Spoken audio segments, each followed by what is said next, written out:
I'm delighted to introduce the first guest lecturer for this Introduction to Psychology course, Dean Peter Salovey.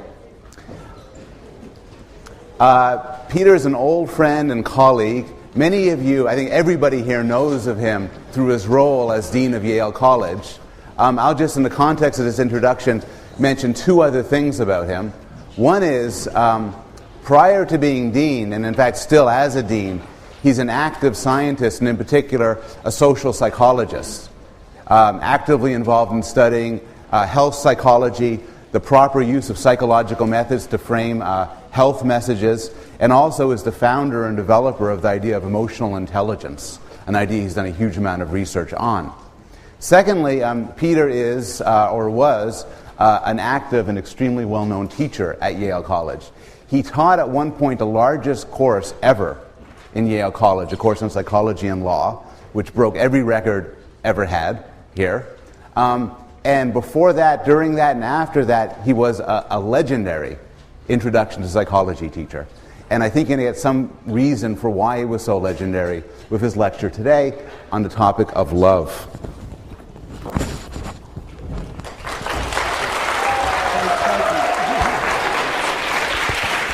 I've got the microphone. Thanks very much. Okay.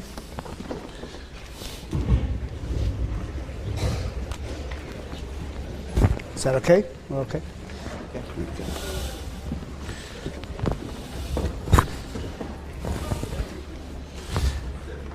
Okay, thank you very much, Professor Bloom. It really is a pleasure to come and lecture to you today on Valentine's Day on the topic of love. My main area of research is human emotion, and love is an emotion. It's not one that I study personally, at least not in the lab, and but it is fun to talk about, and it is a topic that lends itself to many social psychological phenomena.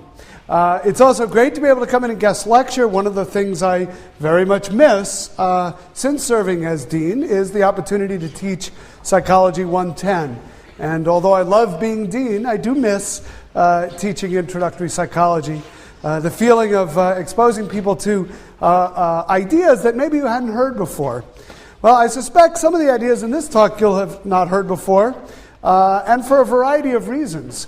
A couple of the things you'll notice is that some of the experiments I'll talk about today are not the kinds of experiments that can be done anymore. They're not considered ethically acceptable, but they were done in the 50s and 60s and early 70s when ethical standards were different, and so we can teach them, we just can't give you the same experiences that some of the college students that we'll talk about today in these studies had. The other thing I will mention is that there is a certain androcentric and heterosexual quality to much of the social psychological research on romantic love.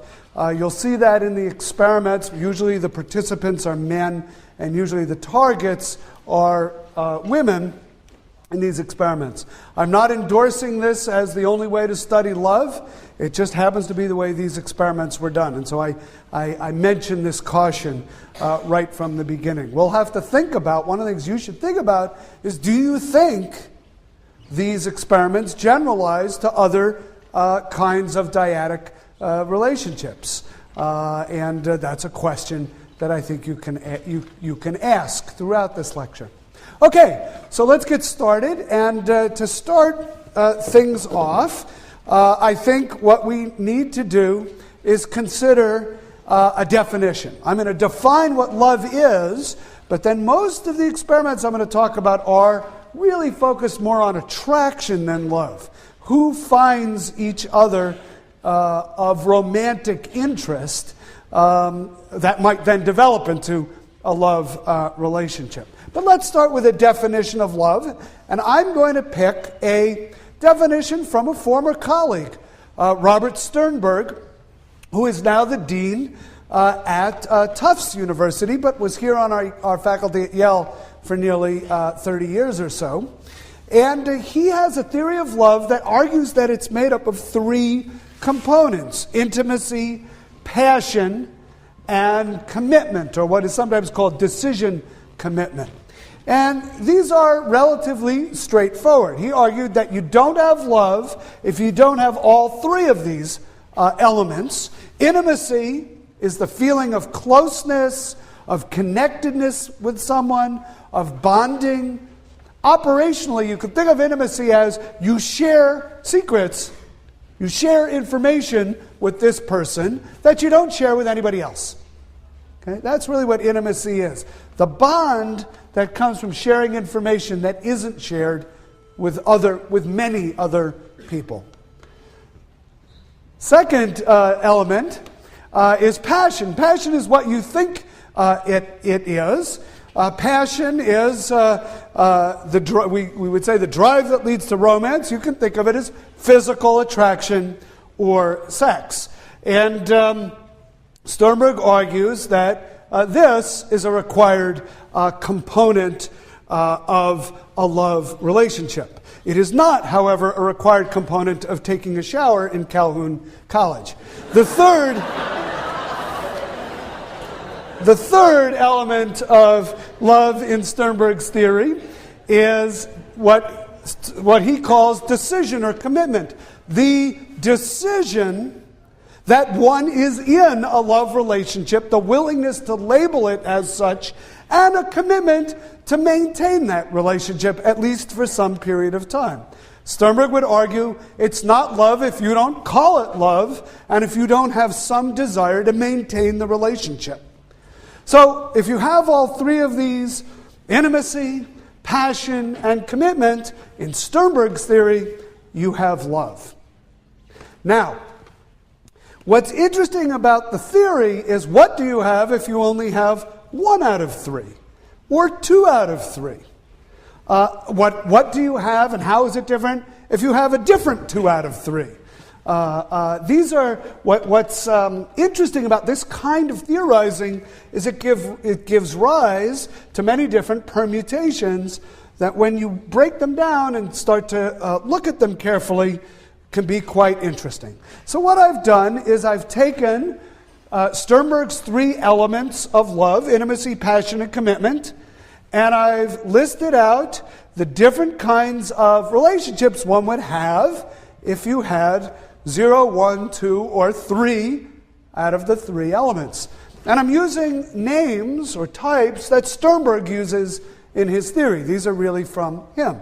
Some of these are pretty obvious. If you don't have intimacy, if you don't have passion, if you don't have commitment, you don't have love. Sternberg calls this non-love. That's the technical term. And essentially what he's saying is the relationship you now have to the person sitting next to you, presuming that you're sitting next to a random person that you didn't know from your college, is probably non-love. If it's something else, we can talk about it at the end of the lecture, or perhaps when I get to it in a moment. Now, let's start to add elements. Let's add intimacy. This is sharing secrets, a feeling of closeness, connectedness, bonding. Let's say we have that with someone, but we don't have passion, that is, no sexual arousal, and no commitment to maintain the relationship. This is liking. Sternberg calls it liking. And liking is really what is happening in most typical friendships. Not your closest friendship, but friendships of a casual kind. You feel close, you share certain information with that person that you don't share with many other people, but you're not physically attractive, and there's no particular commitment to maintaining this for a long period of time. Now, what if you're not intimate, you're not committed, but you're passionate? You feel that sexual arousal. This is what Sternberg would call infatuation, and that term probably works for you too, infatuated love. And this is love at first sight. I don't know you. We've never shared any secrets because I don't know you. I'm not committed to defining this as anything. I'm not committed to the future. In fact, I'm not thinking about the future. I'm thinking about right now. But boy, am I attracted. Right? That's infatuation. And that's what Sternberg means by infatuated love. The third kind of one-element relationship is there's no intimacy, right? No bonding, no closeness, no secrets, no physical attraction, no sexual arousal, but by gosh, we are going to maintain this relationship. We are committed to it for all time. Sternberg calls that empty love. Empty love is kind of interesting. It's often the final stage of long-term relationships that have gone bad. We don't share information with each other anymore, so there's no intimacy. We don't feel physically attracted to each other anymore. There's no passion. But we'd better stay together for the kids, right? Or we'd better stay together for appearance's sake. Or we'd better stay together because financially it would be a disaster if we don't. Or all the reasons other than intimacy and passion that people might commit to each other. That's what Sternberg calls empty love. Now what's interesting is in societies where marriages are arranged, this is often the first stage of a love relationship. These two people who've maybe never seen each other before, who have never shared secrets, so there's no intimacy, who don't know if they're physically attracted to each other, are on their wedding day revealed to each other and committed legally and sometimes religiously to each other. Right? The commitment is there, but at that moment, nothing else might be there. What's interesting, of course, is that such relationships don't seem to have any greater chance of ending in divorce than people who marry for love. But there's a big confound, there's a big problem in studies of those kind of relationships. What might it be? Anybody? What might be the problem in the statement I just made that these kind of relationships are just as likely to survive as people who marry for love? Yes? Yeah, so they may occur, they're more likely to occur in societies that frown on divorce. They make it very costly, socially costly to divorce. So they may stay together for all kinds of reasons, not always such good ones. All right, now, who was it who sang the song 2 out of 3 Ain't Bad? Is that Meatloaf? Who was it? It was Meatloaf. All right, if Professor Bloom says it was Meatloaf, it was Meatloaf. You're all saying there was a singer called Meatloaf?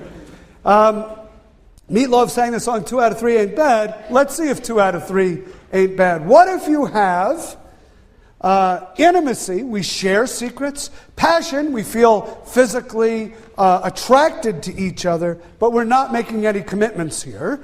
Sternberg calls that romantic love. This is physical attraction with close bonding, but no commitment. Romeo and Juliet, when they first met. This is often the way relationships start. We like each other. I'm physically attracted to each other, to you. I enjoy spending time with you, but I'm not making any long-term commitments here. I'm not even willing to use the L word in describing what it is we have. Right? Many of you might have been in relationships of this sort. That's romance. That's romantic love. Now, what if you have intimacy? We share secrets with each other, but there's no particular physical attraction, but we are really committed to this relationship. This is what Sternberg calls companionate love. This is your best friend. We are committed to sharing intimacy, to being friends forever, but physical attraction is not part of the equation here. This is sort of maybe the Greek ideal in relationships of some kind. All right, what if we have passion? I'm sexually attracted to you, but no intimacy. I don't want to really know that much about you. I don't really share anything of me with you, but I am committed to maintaining this physical attraction to you. Well, that's what Sternberg calls fatuous love. It's a whirlwind courtship. It's a Hollywood romance. It might lead to a shotgun wedding. Maybe you find yourself in Las Vegas and you get married for a day and a half and then realize that this wasn't such a good idea, and maybe your name is Brittany and you're a singer. Well, anyway, you get the idea. That's fatuous love. We are basically committed to each other for sex, but it's very hard to make those relationships last a long time because we might not have anything in common, we might not share anything with each other, we might not trust each other, we're not particularly bonded to each other. On the other hand, if you have all three, intimacy, passion, commitment, this is consummate love. According to Sturberg, complete love. This is how he defines love. Okay, so now you have a definition of love, and you can now, as a homework assignment, sit down tonight and make a list of every person you know by the three elements of love, and just start putting the check marks in the boxes and tallying up your personal love box score. And we don't want to collect those. We don't even want to see those. But you can have fun with that. Then you can ask the other people to do it too, and you can compare with each other. And, if you all survive this exercise, you'll be better for it. What doesn't kill you makes you stronger. That's the idea behind that exercise. All right. Now, the social psychology of love really has been a social psychology of attraction. What makes people find each other attractive? What makes them want to be intimate? What makes them physically desirable to each other? What might lead to a commitment, a decision to make a commitment to make the relationship last? This is just so nice. I'm giving this lecture on love, and the two of you are holding hands here in the front row. It's really, it's just great.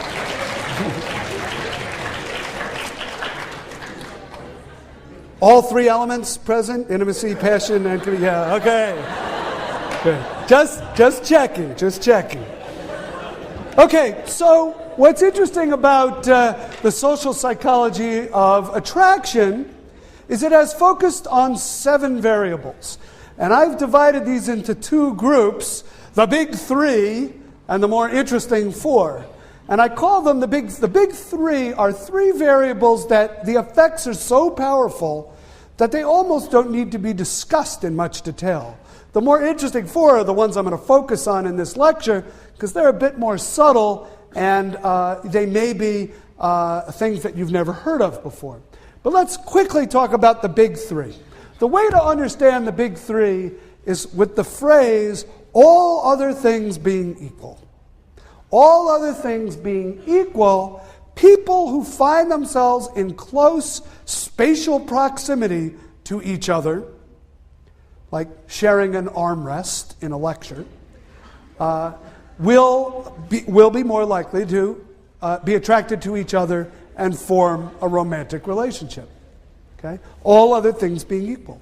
Now, this has been tested in lots of interesting ways. Studies have been done in the city of New York where you can, if you live in Manhattan, you can actually get a very nice metric of how far apart people live from each other in city blocks, right? You have a nice grid pattern and you can use a city block metric to add up the number of blocks between people's doors. And people who live more closely together are more likely to end up in romantic relationships with each other. Seems kind of obvious, right? This even works on college campuses. We can measure in feet the distance between the door to your room and the door to every other room of a student on campus, and there will be a correlation between the likelihood of, it's a negative correlation, the likelihood of getting into a romantic relationship with a person and the number of feet between your door and that person's door. The fewer feet, the more likely a romantic relationship. All other things being equal. Now, all other things being equal is a big qualifier, right? But if we could statistically control for every other variable, all I'd need to do is measure the distance from your door to everybody else's door on campus, and I could chart out who's going to fall in love with whom on the Yale campus.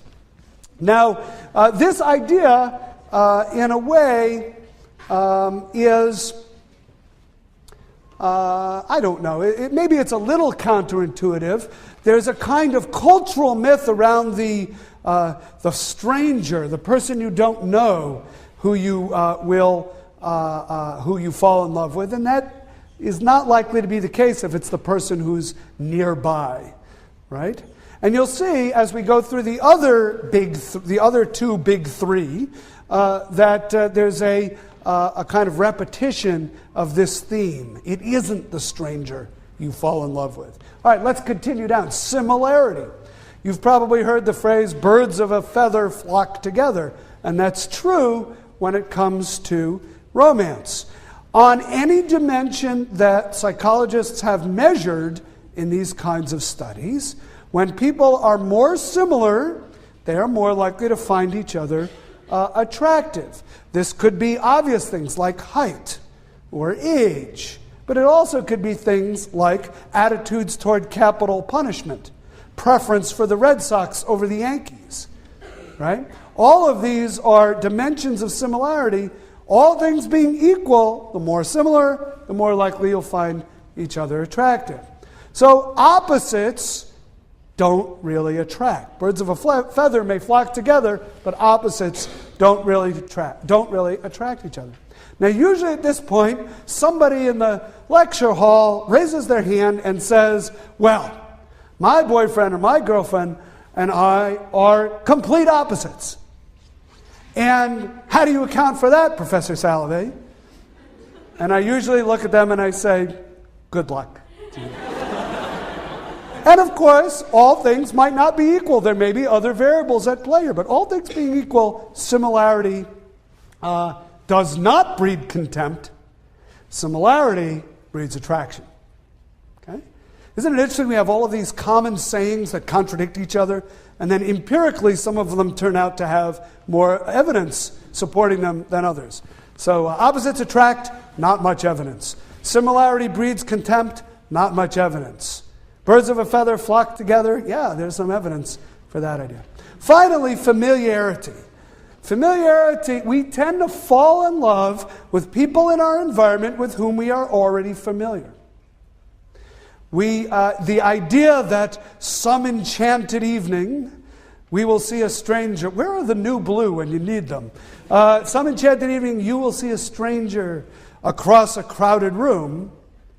Right? What musical is that from? South Pacific, very good. You will see a stranger across a crowded room. That's kind of a cultural myth. Of course it happens.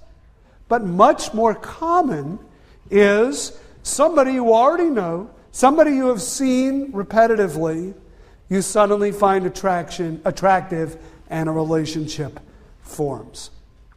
Okay? So the big three: people who are similar to you, people who are already familiar to you, people who are nearby in space. These are the people, all things being equal, that you will find attractive. Okay? So those are the big three. Those are big main effects. Those are big, easy to observe in various ways in the lab. By the way, the familiarity idea doesn't just work for people. I can show you words in a language that you don't speak. And I can flash those words to you very quickly. And I can later repeat some of those words and mix in some new ones that you've never seen before. And I can say, I know you don't know what any of these words mean. I know you can't read these characters. But just if you had to tell me, which ones do you like and which ones don't you like? Or how much do you like each one? The ones you will like more, the ones you saw earlier, the ones that you already have familiarity. Even if you don't remember having seen them. Even if that familiarity was generated with such quick exposures that you don't remember even having seen anything, you will get that familiarity effect. Okay? Good. The more interesting four. These are more interesting because they're a little bit complicated, a little bit subtle. Let's start with actually the one that is my favorite. This is competence. Think about other people in your environment. Think about people who are competent. Generally, and think about people who are incompetent. Generally, we are more attracted to people who seem competent to us. Now that isn't very interesting. And it turns out that's not really the effect. Yes, we're more attracted to people who are competent than people we think are incompetent. But people who are super competent, people who seem competent on all dimensions, they're kind of threatening to us.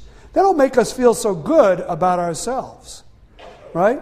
They make us feel a bit diminished by comparison. So what we really like, the kind of person we're really attracted to, is the competent individual who occasionally blunders. And this is called the pratfall effect, that our liking for the competent person grows when they make a mistake, when they do something embarrassing, when they have a failure experience. Okay? You can see this with public figures. Public figures who are viewed as competent, but who pratfall, who make a mistake, sometimes they're even more popular after the mistake. Okay? I think of Bill Clinton when he was president. His popularity at the end of his term, despite what everyone would agree, whether you like Bill Clinton or not, was a big mistake with Monica Lewinsky. His popularity didn't suffer very much. A lot of people in the media would describe him, well, it just shows he's human. He makes mistakes like the rest of us, even though that was a pretty big mistake. Right? And you can see this even with smaller pratfalls. Sometimes public figures are liked even more after their pratfall. Now, the classic experiment, the classic pratfall experiment is just a beautiful one to describe. It's a work of art, so let me tell you a little bit about it. You're in this experiment, you're brought to the lab, and you're listening to a tape recording of interviews with people who are described as possible representatives from your college to appear on a quiz show. The quiz show is called College Bowl, which I don't think is on anymore, but was on when I was in college. And you're listening to interviews with possible contestants from Yale who are going to be on College Bowl. You have to decide how much, what you're told is you have to decide who should be chosen to be on College Bowl. And you listen to these interviews. Now, what's interesting is there's two types of people: the nearly perfect person and the mediocre person. The nearly perfect person answered 92% of the questions correctly, admitted modestly to being a member of the campus honor society, was the editor of the yearbook, and ran varsity track. That's the nearly perfect person. The mediocre person answers only 30% of the questions correctly, admits that he has only average grades. He worked on the yearbook as a proofreader, and he tried out for the track team but didn't make it. So you see, they're keeping a lot of the elements consistent, but in one case he's kind of an average performer, and in the other case, nearly perfect. Now, which of these two people do you find more attractive in listening to the tape? So when they ask you questions about which person should be on the quiz show, people say the more competent person. But they also ask questions like, how attractive do you find this person? Now, you're only listening to an audio tape. How attractive do you find this person? And the results are pretty obvious. The competent person is rated as much more attractive, considerably more attractive, than the mediocre person. Okay? If this were the end of the story, though, it would be a kind of boring story. And it's not the end of the story. Now what happens is half of the participants in the experiment who have listened to each of these tapes, you only get to listen to one tape, half of them are assigned to the blunder condition. And what happens in the blunder condition is the tape continues, and what you hear is the clattering of dishes, the person saying, "Oh my goodness, I've spilled coffee all over my new suit." Okay? That's the blunder. That's the pratfall. Now you're asked, who do you find more attractive? And look what happens. Your rating of the attractiveness of the competent person grows even higher. The competent person who blunders, this is the person that I love. Unfortunately, the mediocre person who blunders, you now think is even more mediocre. Right? This is the sad irony in these experiments. The effect works both ways. So the mediocre become even more lowered in your esteem, in your regard. Now I'll tell you a little personal story about my coming to Yale that relates to this experiment. This is one of the most famous experiments in the history of social psychology. I wouldn't quite put it up there. You'll hear maybe later about or maybe you've already about Milgram and maybe Asch conformity and maybe Robert's cave. Those are even better known than this, but this is right up there. This is a top 5 experiment. And it was done by Elliot Aronson, who has retired now, but for many years taught at the University of California, Santa Cruz. Name is not one that you need to know. In any case, I came to Yale in 1981 as a graduate student, and I was looking for an advisor, and I was kind of interviewing with a faculty member at Yale at the time named Judy Rodin. Some of you may know that name because she went on later to become the president of the University of Pennsylvania and now is the president of the Rockefeller Foundation. But I was interviewing with her, I set up a meeting, and what I was trying to persuade her in this meeting was to take me on as one of her students, to be my advisor. And it's about my 3rd or 4th week of graduate school, and I'm pretty nervous about this, and she could be intimidating to a first-year graduate student.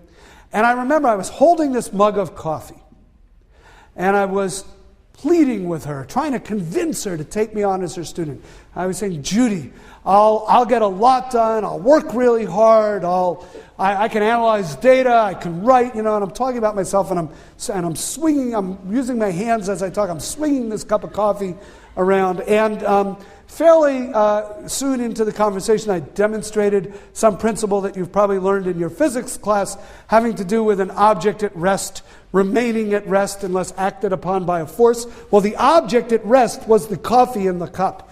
And when I pulled the coffee cup out from under the coffee, it landed right on her desk and I watched in slow motion as this wave of coffee just moved from my side of the desk to her side of the desk. She jumped up and jumped back and started moving papers around and really was giving me this look like, why don't you just leave? So I was trying to save the moment as best as I could, and I looked at her and I said, Judy, you remember that old experiment that Elliot Aronson did on attractiveness? She looked at me kind of out of the corner of her eye. I said, well, that was my blunder. Now you're going to like me even more. And she just shook her head and she said, Peter, you know that effect only works if I think you're competent first. Anyway, that was my introduction to Yale, graduate school at Yale. All right, so blundering, only blunder if you're competent first, and it will make you more attractive. That is the pratfall effect. Let's move on. And I'm going to move a little bit quickly through all of this because I want to leave time for a few questions at the end of the lecture. Let's talk about physical attractiveness as number 2 of the more interesting 4. Now, physical attractiveness is one that really bothers us. We don't like to believe that physical attractiveness accounts for much in life. It seems unfair. Except at the margins, there isn't much we can do about physical attractiveness. And when we're not pictured in the rumpus, it can really hurt, So we don't like to believe that physical attractiveness matters. And the interesting thing is if you do surveys of college students and you say to them, rate how important different characteristics are in relationships that you might be involved in, they will say that warmth is important, sensitivity is important, intelligence is important, compassion is important, sense of humor is important, and they'll say that looks aren't important. But if you measure all of those things, let's do it in a different order. If you send everybody out on a blind date, and then you look at, after the blind date, how many of those people who are matched up blindly actually go on a second date, actually get together again. What predicts who gets together again? Was it the rating of warmth? No. Sensitivity? No. Intelligence? No. Compassion? No. Sense of humor? No. What was it? Looks. So we believe that looks don't matter. And unfortunately, they do. Now, the good news in all of this is the studies that looked at physical attractiveness in this way were just looking at what predicts a second date after a first date. Obviously, what predicts a long-term relationship are probably things less superficial than looks, or at least other things in addition to looks. But it is a great predictor of a second date. And college students, year after year, say, but it's not important. And it's one of those classic dissociations between what we think is unimportant and what empirically turns out to be more important. All right, well, there are very interesting studies that have been done with physical attractiveness. At the University of Minnesota, a computer algorithm paired people up. Couldn't have been a very complicated algorithm because it basically paired people up randomly on the campus. But a lot of data about all the students on campus were collected, and people were then randomly paired up and sent to the dance, and then they were tracked over time. And just as in the thought experiment I just gave you, the University of Minnesota students acted in the same way. If they rated their partner as attractive, the randomly assigned partner, they were more likely to continue the relationship. Now, it's interesting to ask why, and we have to start to look at other experiments to try to get at what is it about physical attractiveness that makes people want to pursue the relationship. And once again, Elliot Aronson, the person who did the Blunder experiment, the pratfall experiment, he did some nice work on attractiveness as well. And in one experiment, which many people know as the frizzy wig experiment, he did the following.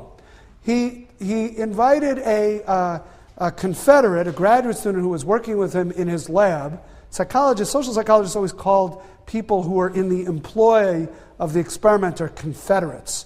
Doesn't mean that they grew up south of the Mason-Dixon line or wave a certain kind of flag. But the older term for it was stooge. They would say, we hired a stooge to act in the following role in the experiment. But I think a certain generation of college students thought stooges were only named Moe, Larry, and Curly. And so they started to use this phrase Confederate.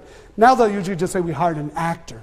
But anyway, the Confederate that they hired was a woman who is naturally attractive in most people's view.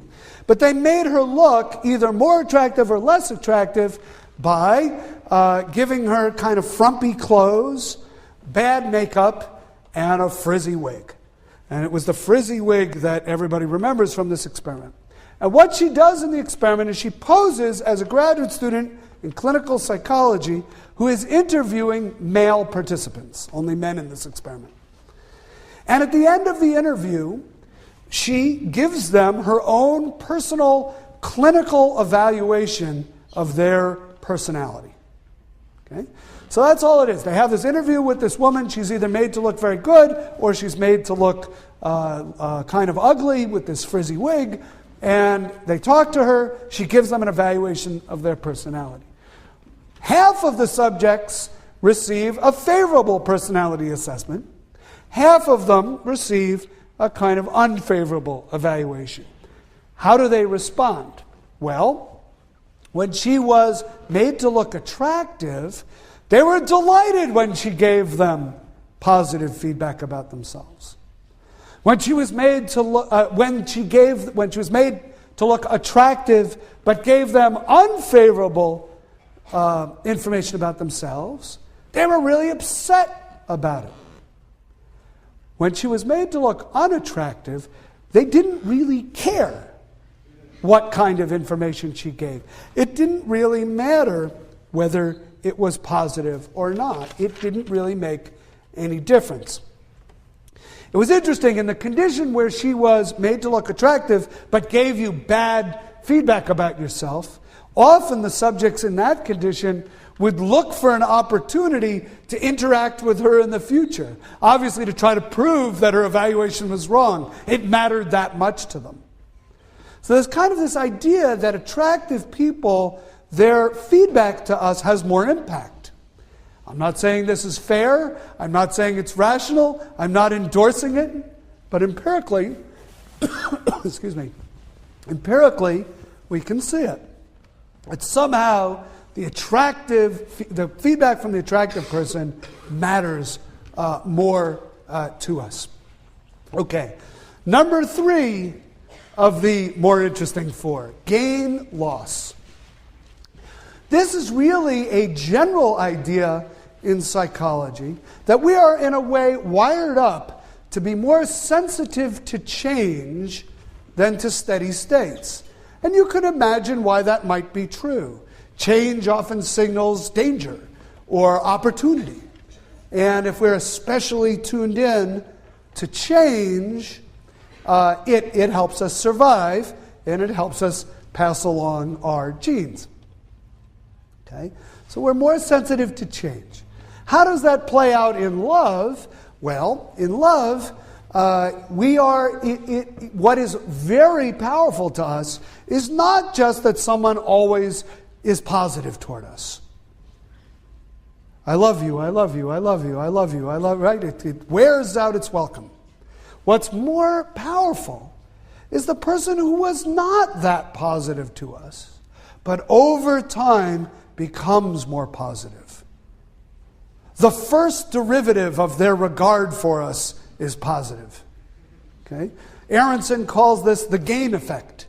We are really attracted to people whose regard for us is gaining momentum over time. Okay? And even if over a period of time the average amount of their regard is lower, because they started lower and then got higher, than someone who was always high, it's the ones who were first lower who then went up that capture our attention. The first derivative is more important than just the position of their regard for us, getting better and better. Now what's interesting is there's also a loss effect. People who really hurt us are not the people who have always been negative. The person who every time they sees you, hates you, says they hate you, and accompanies it with an obscene gesture, after a while this person can't hurt you, right? There's a country song that Ricky Skaggs sings that has the phrase in it, "Nothing can hurt you like the person you love." That's what hurts. The person who always was positive, whose regard starts to fade. You can only hurt the one you love, right? You can only hurt the one you love because you are expecting positive feedback from the one you love. And when that turns negative, it's a blow. It's a blow to the solar plexus, right?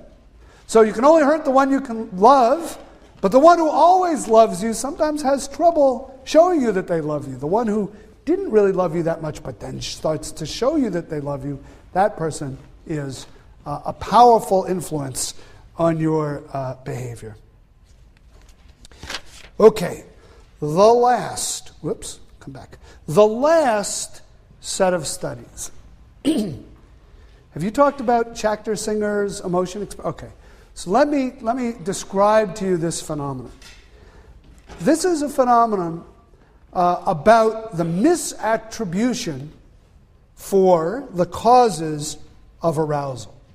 You feel physiologically aroused, but you're not completely sure why, and you have to make up an explanation for it. I think what I want to do, and sometimes that explanation is accurate, but the ones that are interesting here are the ones where you misattribute the cause of the arousal. You make a mistake and think it's love when it might be due to something else. So let's do a thought experiment. I'm a Yale College student for the purposes of this thought experiment. And I live in Pearson because I need to walk a great distance to Chapel Street, to the Starbucks on Chapel Street.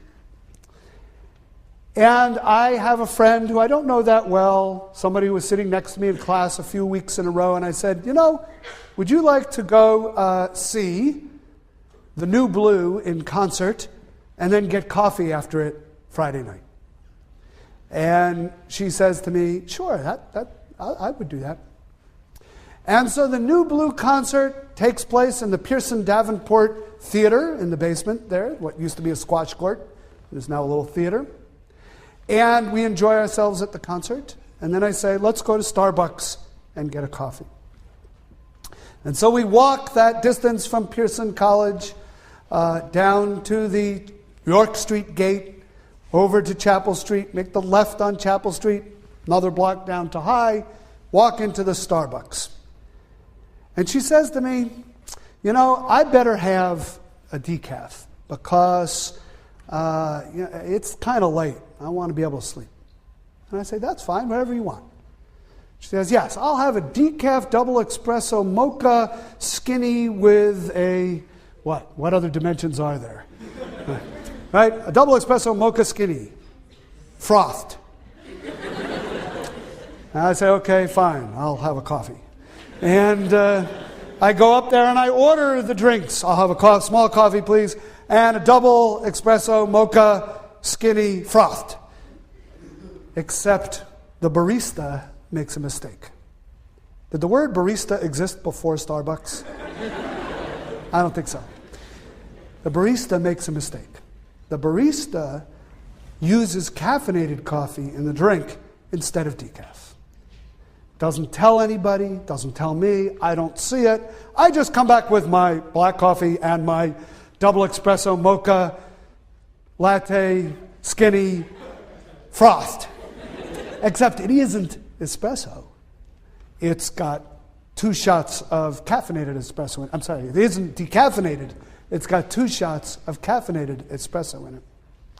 And I put it down on the table, and we're having this nice conversation, and we're drinking our beverages, and it's about 12:30, 1 o'clock now, and Starbucks is closing, and it's time to walk back to Pearson. And we're walking back to Pearson, and we leave the Starbucks, we make a left on Chapel Street, we're walking up to York, I'm getting a little sleepy, but my friend looks at me and says, I feel a little funny. What's actually happening? Her heart is beating a little faster. Her palms are beginning to sweat. Her breath is coming a little shorter than it otherwise would. I don't know. Is it warm in here? She says, I don't think I've felt this way in a very long time. Gee, it couldn't be the coffee. I ordered decaf. What could this be? What? Then she turns and she looks at me. And she says, what a day this has been. What a rare mood I'm in. Why, it's almost like being in love.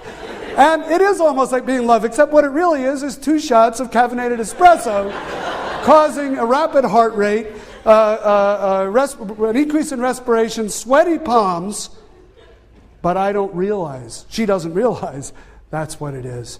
She turns to the most salient, this is the way social psychologists would say it, turns to the most salient object in her immediate social environment, that would be me, and says she's in love. That's the idea of misattribution. Aroused due to something else, don't know what that is. It's best if you don't know what that is. Or even if you do, mistakenly attribute it, misattribute it to physical attraction, romance, intimacy, passion, and commitment. It's love. All right, now, I don't necessarily recommend that you do this thought experiment in vivo this weekend. Although if you're lonely, you might want to try it. But we can take this idea right we can actually do research on this. We can take it into the lab. But before I tell you about lab experiments, let me tell you about the most famous field experiment on this idea. We call this the Rickety Bridge experiment, and there's a bridge at the University of British Columbia that crosses a river that runs through campus.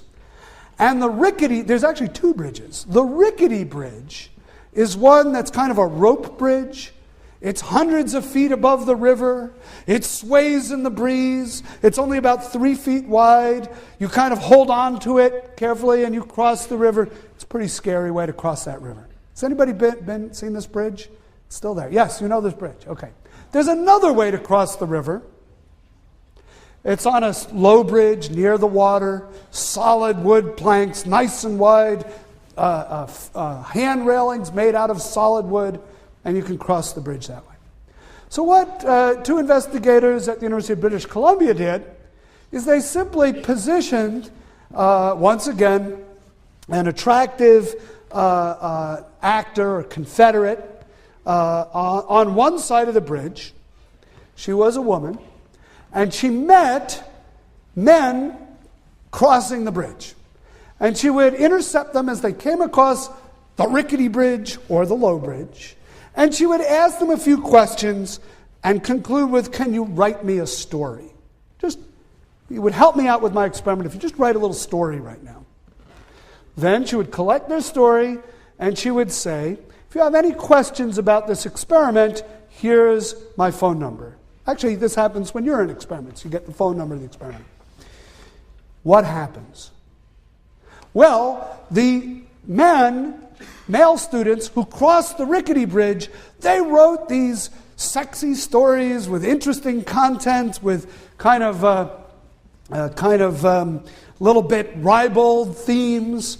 And the people on the solid bridge, they just wrote pretty boring stories. The people who crossed the rickety bridge were more likely to call her up later and say, "Yeah, I'd like to talk about that experiment I was in. Can we meet at the Starbucks? You drink decaf, don't you?" Right? And the people on the low bridge were much less likely to call her up. Okay? What was going on? Well, this was interpreted as misattributed arousal. On the rickety bridge, you're swaying in the breeze, hundreds of feet above the water. The bridge seems unstable. Maybe you'll make it, maybe you won't. Your heart is beating. Your palms are sweating. You're breathing harder. You meet this person and she seems more attractive because you're feeling all these things and you attribute it to the attraction.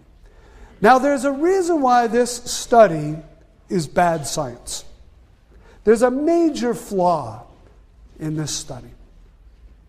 The clue to the flaw is that you can't even call this study an experiment. What's the flaw? Anybody? Yes? People who would take the Rickety Bridge might be more likely to be more for adventure. People who take the rickety bridge might be the kind of people who are more looking for adventure than the people who take the solid bridge. Right. Another way of saying it is there isn't random assignment of the subjects to the two conditions in the study. That's no random assignment, it's not an experiment.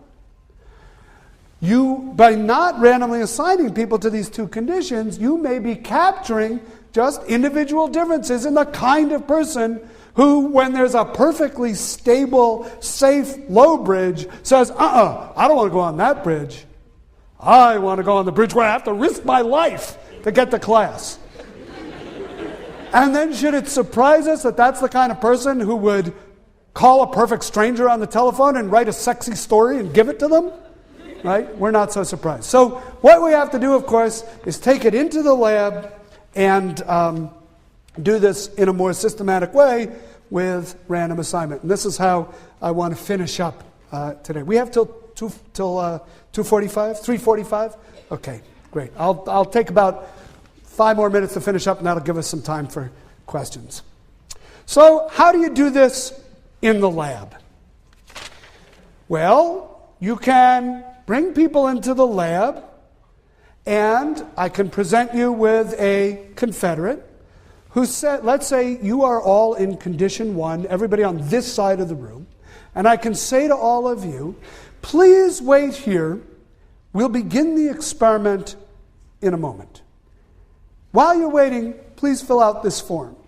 And the form includes how attracted you are to the experimenter, to me. I can do the same thing over here. I can give you the form that asks you to rate how attractive you think I am, and I can give you the same instruction with a crucial difference. Please wait here. We will begin the painful shock experiment in a moment.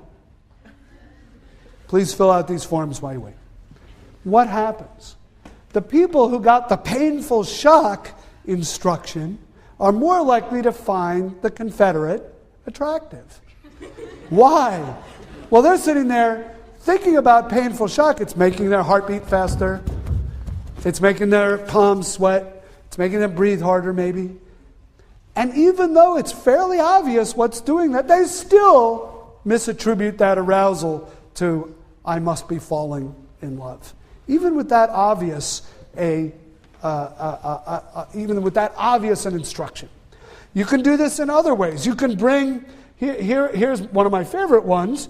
You bring people in the lab. We'll make them the control group this time. We bring you to the lab and we say to this group of people, please wait here. We'll begin the experiment in a moment. You can fill out these forms in the meantime. The forms ask how attracted you are to the experimenter. You're now in the experimental group, and I say, please wait here. We'll begin the experiment in a moment. I'm going to ask you to fill out some forms. But first, to get ready for this experiment, I'd like you to get on this treadmill and run for 10 minutes. So you've run on the treadmill, you've just sat around. The people who've run on the treadmill, even when that arousal is fairly obvious, you're doing a little bit of aerobic exercise, you still find the experimenter more attractive. Okay? This is why the 4th floor of Payne Whitney Gym is such a dangerous place. And I urge you as your dean to be very careful there. Okay? It's that combination of aerobic exercise and spandex that leads to trouble. All right, now, here's the final experiment, and I apologize for this. It is a bit sexist in 2007 context. But let me explain, and one could never do this experiment today, but let me go through it with you, and you'll apologize for its some of its qualities. In this experiment, male subjects were brought into the lab, and they were asked to look at centerfolds from Playboy magazine. So these are essentially photographs of naked women. And they are wearing headphones that amplify their heartbeat. And they are asked, among other things, how attracted are they to the centerfold photograph that they're looking at. So maybe, I don't remember how many they look at, maybe it's about 10. So these slides are coming up. They've got the headphones on. The headphones are amplifying their heartbeat. And the slides are moving one after another for a few seconds each slide. And they're listening to their heartbeat. Slide 1. Slide 2.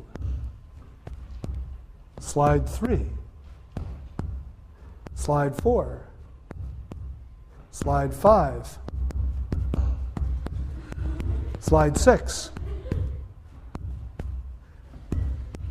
And then they're asked, which one did you find most attractive?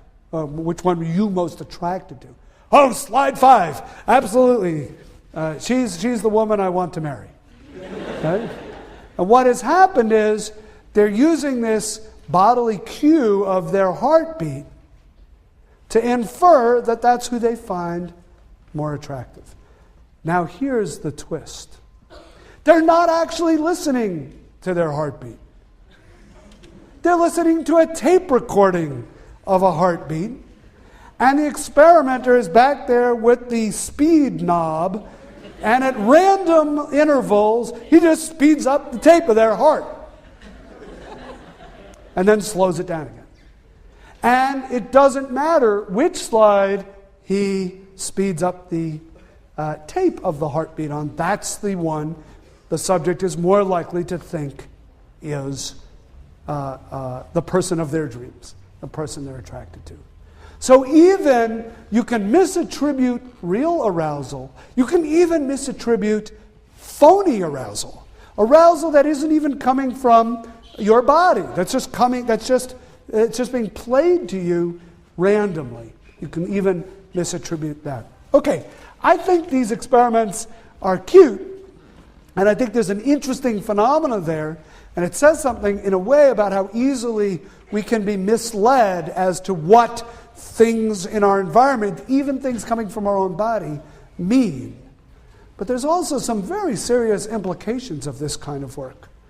One of them has to do with domestic violence. So think about domestic violence situations and why people stay in them. Why do people stay in relationships that are violent? Now, the number one reason, and we have to acknowledge it up front, is usually economically there's no alternative. Or people believe there's no alternative. I can't leave because if I leave, I'd be homeless. If I leave, I will starve. If I leave, my kids will starve. Or there'll be danger to my kids. I mean, that keeps people trapped in abusive relationships. And that's number one.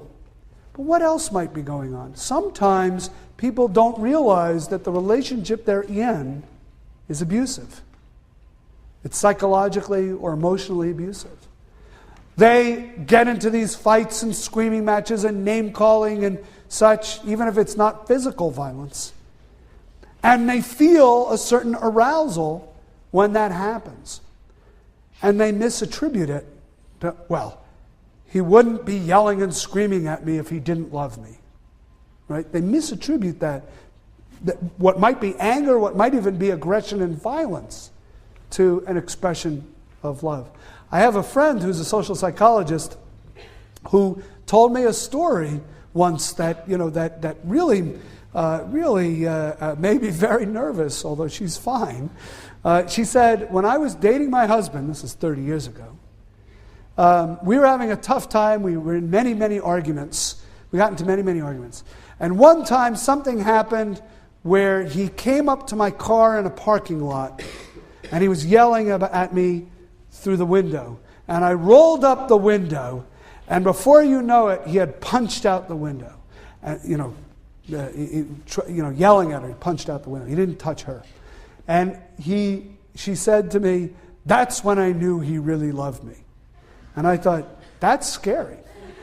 And all joking aside, that's scary. But that's misattributed arousal. When he did that, I felt something and I assumed it was love. What she was misattributing as love, she was misattributing his aggressive response as love. She was misattributing her own fear as mutual attraction, and I must love him. So although we joke about these kinds of experiments, and they are fun to talk about because they are unusual and cute, there's also some serious implications of this kind of work that one might think about, and you might think about other possible implications as well. Okay, let me stop there and see what kinds of questions we might have. Thank you.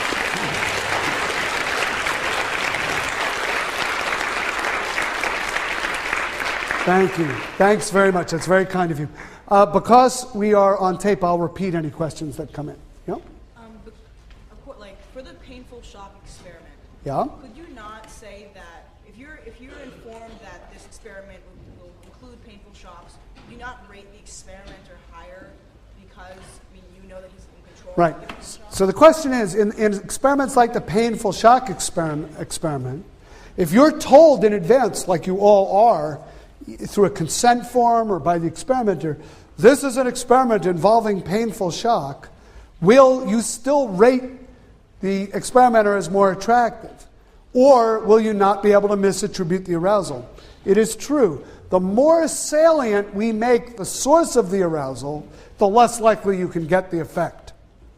If in my thought experiment, I say to my friend, Well, I know why you're feeling that way. The reason why you're feeling that way is because the barista made a mistake and gave you caffeinated espresso when you asked for decaf, or maybe you just love me, right? The person is not likely to say, oh, I bet it's love. They're more likely to think, oh, caffeine, yeah, that's the parsimonious explanation here.